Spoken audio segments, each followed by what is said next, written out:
Welcome to the Lose Weight, Live Life podcast. If you're someone who would do anything to lose weight, yet finds it impossible to stick to a diet, to eat less, or just what you think you should, this podcast is for you. I am your host, certified life and weight mindset coach Claire MACKENZIE. Listen in to learn how to stop overeating, lose weight for the last time, and create a relationship with food and yourself that you love, all without diet deprivation and self-sabotage.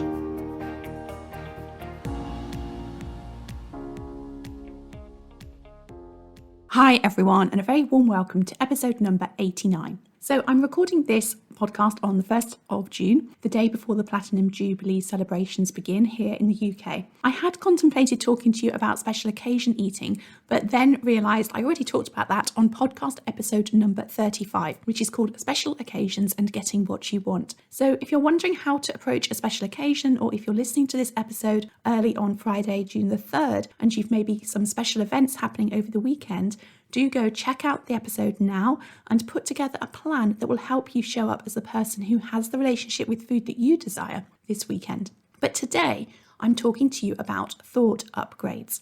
Your thoughts are the primary reason that you have the relationship with food that you have. And the relationship with food that you have is the primary reason that you are the weight or the clothes size that you are. And yes, there are lots of other factors to consider. Your age, your lifestyle, medical conditions that impact hormones, that impact weight loss, genetics, all the things. But none of these are the primary reason why you aren't the weight that you want to be.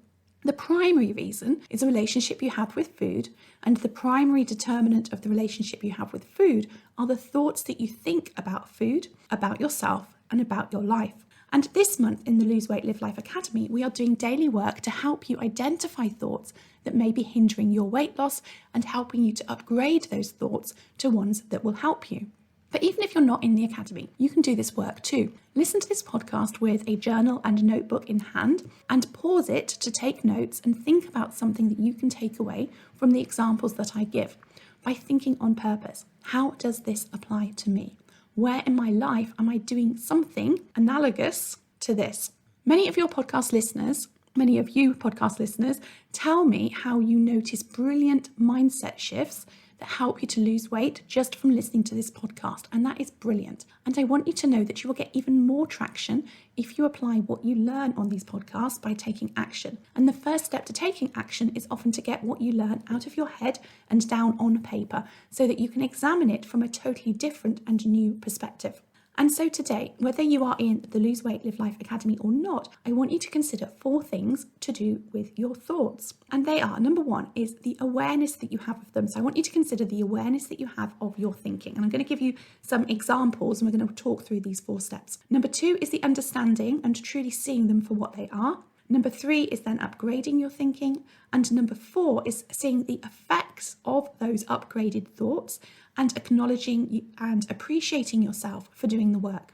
And what we're going to do is apply this process to some common thought patterns that I see come up with members of the Lose Weight, Live Life Academy, many of which are very familiar because I have either done them, in fact, I've probably done all of them, and I still manage my mind on purpose around them too. And when we're going to put these examples, thoughts, into 3 categories, we've got thoughts about food. In fact, I've got 1 example from each category. So we've got thoughts about food, thoughts about self, and thoughts about our life. And actually, you'll see that they all cross over and sort of intermingle with each other. But anyway, it's truly imperative to address all 3, thoughts about your food, thoughts about yourself, and thoughts about your life when it comes to creating permanent weight management, which is what I want for you all. So let's start with food. And we're going to address a thought that may be you may consider to be harmless, which is, I don't want to have to give up the foods that I enjoy. Okay, let me say that again.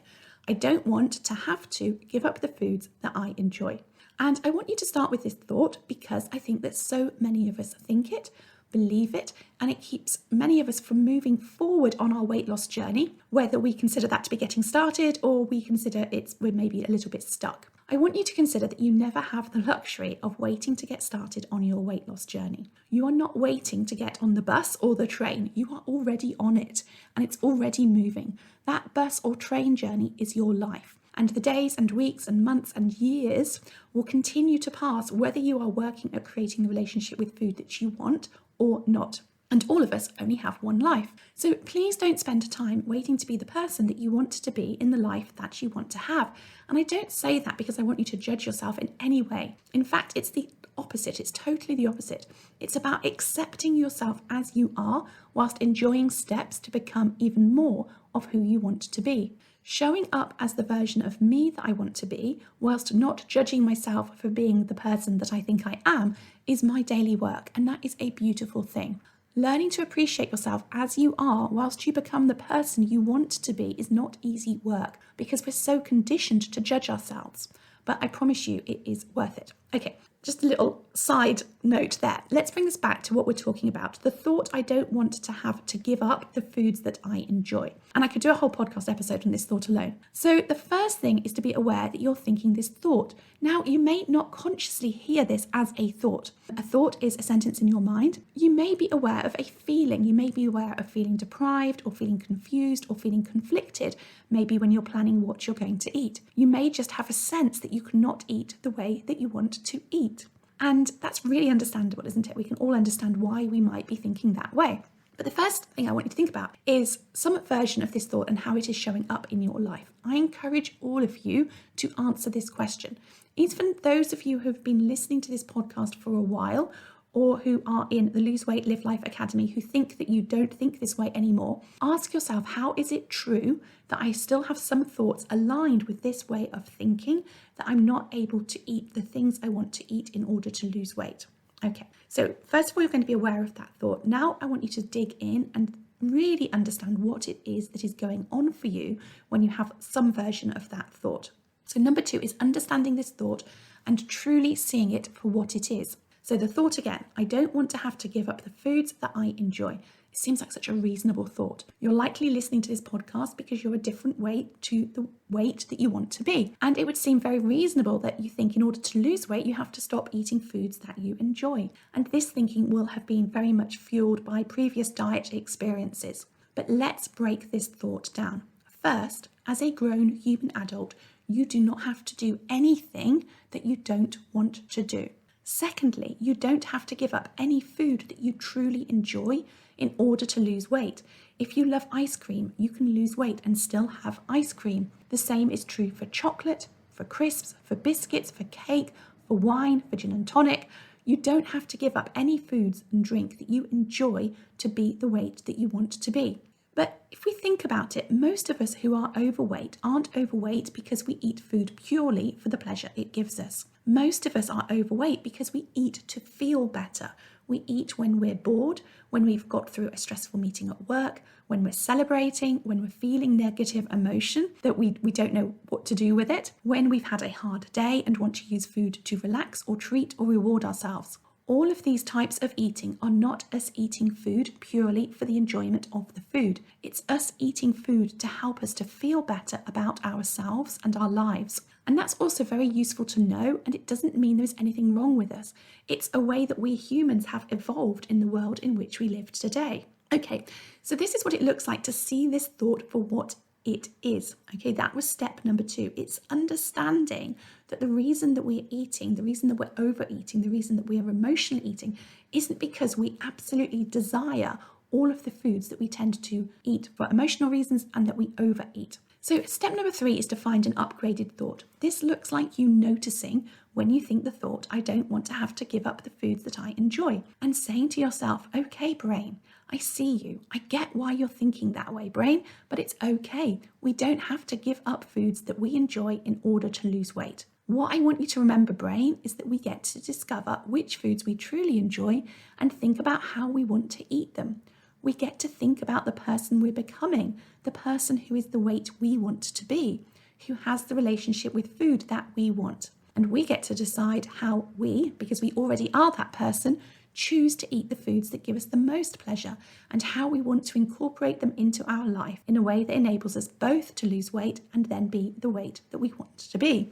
Okay, so that was a bit of a long conversation.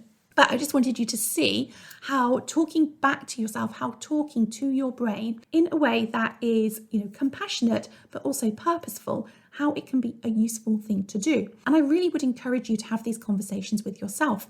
but I also want you to think of a distinct thought upgrade too. So in this case, what might that look like? That might look like you choosing to think, when I think, I don't want to have to give up the foods that I enjoy. It might be that you upgrading that thought to, I always get to choose what I eat. It's simple. I always get to choose what I eat. Because I promise you that is the simple truth. Okay, so the last point, number 4, is about noticing the difference this makes as you go about applying this new thought to your life. When you notice yourself feeling lack or deprivation because you're thinking you can't have what you want, and you pause and take a deep breath and remind yourself that you always get to choose, you will notice a shift in your energy, and that shift might be from deprivation and lack to empowered and free, for example. It will be different for each and every one of you, but I want you to notice that shift in energy. And I want you to, when you do notice that shift in energy, that change, I want you to celebrate and appreciate yourself, because guess what? Celebrating and appreciating yourself feels good. Your brain likes that, and it's going to want to innately do more of what feels good. Okay, so a caveat before I move on to the next example. When you've spent years and decades on and off diets telling yourself that you cannot have what you want, and then you start to tell yourself you can have what you want, you may notice a period of thinking that you want all of the things, and that's okay. Allow yourself to go through that cycle of eating all the things you think you want, because you'll discover that you don't actually want all of them, because either they don't taste as good as you thought they would, or you don't like how they feel in your body, or you don't like the results they create on the scale. You'll see that you want to eat foods that you want that also give you the results you want, not foods that you think you want but don't give you the results that you want. Right. Let's move on to another example. Let's move on to an example about a thought that you may have about yourself. How about this one? I don't trust myself. How do you know if you're having this thought if it's not immediately obvious? Well, you may feel fear or doubt or overwhelm, or you may feel some aspect of compare and despair around hearing of others' results and feeling that you're not as capable in some way. So first, think about how this might be showing up for you. It might be that you don't trust yourself to keep going when you don't see the results that you want. You might be thinking, I don't trust myself to eat what I put on the plan. Or you might be thinking, I don't trust myself to not self-sabotage. There are lots of different versions of this thought. So what does it look like to understand the thought and see it for what it is? Well, it looks like you allowing yourself to feel the discomfort enough for you to understand the thought, okay? So it's about being curious when you feel that fear or doubt or disbelief or overwhelm. The version of it that comes with overwhelm might be, I don't trust myself to do this, or I don't trust myself to know what to do. When we have a version of a thought that is not trusting ourselves, it usually comes from our past experiences. And when it comes to food, it's often our past diet experiences that have led us to thinking that maybe there is a right or a wrong way to do things. And when we've done things previously that we consider to be wrong or we failed, then we create less and less and less trust in ourselves until we end up being in a spin and going around in circles, seeking what we think will be the solution to fix us. Okay, so it's very understandable how we can get to this point where we don't trust ourselves around our eating, our relationship with food. So figure out your version of this thought, how this relates to you first, and then I want you to know that you do not need fixing. There is no solution out there to help you, and you have everything you need to build trust with yourself within you. When you have a version of the thought, I don't trust myself, I want you to get very specific about what it is you lack trust in. If you say, I don't trust myself to do this, what is this? What do you mean when you say to do this? Is it lose weight? Is it follow the plan? Once you have your answer, I want you to break it down even further. If it is, I don't trust myself to lose weight, again, ask yourself, what exactly do I mean by that? Do I mean I don't trust myself to lose 4 stone within the next 8 months and never regain it? Or is it that I don't trust myself to lose a pound this week? Our brain loves to generalize and apply generalized thinking to lots of areas. And when we narrow down our thinking, it's easier to upgrade it. So in a similar fashion, if you don't trust yourself to follow your food plan, is it that you don't trust yourself to follow it during the afternoon when you tend to have an unplanned snack? Is it that you don't trust yourself after dinner in the evening? Or is it that you don't trust yourself at the weekend? Again, get specific. Then, once you're specific, you can do the work of upgrading your thinking. And here are some suggestions. When you think, I don't trust myself to eat what I planned at the weekend, You might want to upgrade that thought to, I've nailed how I want to eat during the week, and I'm figuring out how I want to eat at the weekend. When you think, I don't trust myself not to quit when I eat according to my plan and the numbers on the scale don't go down, you might want to upgrade that thought to, I'm learning how to manage my mind when my body doesn't release weight in the timescales I expect. And then again, the last point, when you do that work, when you recognize that you have created a small mindset shift, notice the difference in how it feels in your body and celebrate and appreciate yourself for doing this work. Okay, the last example is where we consider thoughts about our life. The thought I want to explore is, and it often shows up as something like, I deserve a treat. But it could also be, I want to relax, I deserve a break, I want time for me, also all sorts of little variances of that. Again, these are all really common thoughts. They are variations of the underlying thought that our day or our week or a portion of our day or our week was hard or full on or no fun. We have these thoughts about wanting to have something to eat to feel better because we're permanently on the go. From working to taking care of the family or taking care of the home or planning social events, we rarely stop in the world in which we live today. We don't stop to just be with ourselves. Often the only time we stop is to eat. Or it might be that we check our phone, we scroll through our phone. That's another way that we sometimes stop and take this sort of like little time out. But then we probably judge ourselves for doing that as well and tell ourselves we shouldn't do it. But eating, of course, we have to eat, we must eat. So oftentimes we get into a habit of using food as a chance to switch off our brain, to relax or to get a break. And it's no wonder that that is what we do to manage ourselves within our own lives. It makes sense. So how does this way of thinking show up in your life? Where in your life do you use food to take a break or to relax or to treat or to reward yourself? What is the thought that you think that fuels this behavior for you? I want you to create awareness of this thought, which is point number 1, and then seek to understand it, point number 2. So let's take the I deserve a treat thought. What does that even mean? Ask yourself if this is one that you relate to. Notice that there are 2 parts to this thought, the I deserve bit and the I treat bit. What do you mean when you say that you deserve a treat? Well, first of all, let's think about the deserving. What have you done that makes you deserving? Is it that you did a day's work? Is it that you ran around all day after your children? Is it that you took care of your elderly relative? Is it that you supported a friend through a crisis? There are 2 things here I want you to consider, and they may seem to contradict one another, but I promise that they don't.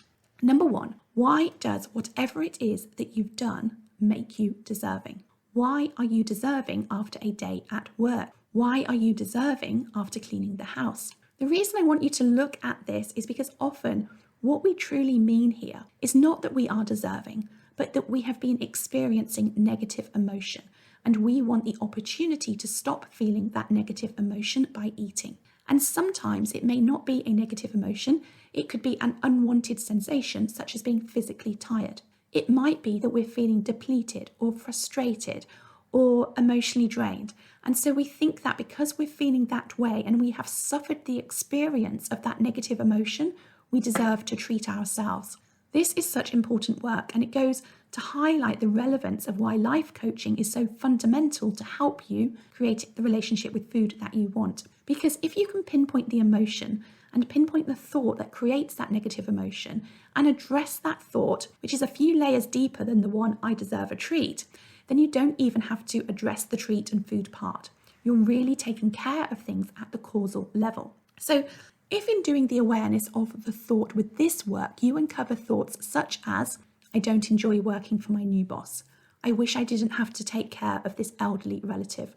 I wish my children didn't assume I am free to drop everything and taxi them around whenever they want. It's really useful for you to understand that those are the thoughts that are creating the negative emotion that is leading you to feel frustrated or depleted, that leads you to feel that you want to eat something to alleviate that feeling, that emotion, but you do so by telling yourself you deserve a treat. Once you understand all of that, then you can upgrade that thinking, then you get to feel better, then you don't feel depleted and deserving of the treat that you want to have, and then you don't end up wanting extra food to feel better. Okay, so in this example, when you think I deserve a treat, I would love you to consider upgrading that thought to, okay, let's figure out what is going on for me here. What do I need? How can I give time to figure this out? And one more thing, you don't need to be deserving to treat yourself. You can treat yourself whenever you want, just saying. And the final thing, if you truly want to create the relationship with food that you want so that you can be the weight that you want to be for life, how do you treat yourself in non-food ways? Or how do you treat yourself with food in such a way that it doesn't hinder what you truly want? That's also something that will be incredibly useful for you to consider and look at. And again, finally, when you do this work of becoming aware of these insignificant thoughts that you have about your life, when you unpick them to see what's going on for you, and then you upgrade them so that you feel differently, remember to congratulate and appreciate yourself for doing the work. Okay, so that is what I wanted to share with you today. If you enjoyed this episode, I also encourage you to check out episode number 64, which is called The Lies That We Tell, because I think there's some relevance and crossover there. Okay, everyone, I hope you have a great week and take care. If you enjoyed listening to this podcast and are ready to live a more intentional life, lose weight as a part of that journey, and create a relationship with food and yourself that you love, then I would be honoured to have you join the Lose Weight, Live Life Academy membership and coach with me. The programme offers different levels of support to suit you, including self-paced learning, twice weekly calls, private coaching, an amazingly caring community, and lots more. Find out all the details about when and how you can join at www.thebestyou.coach/coaching.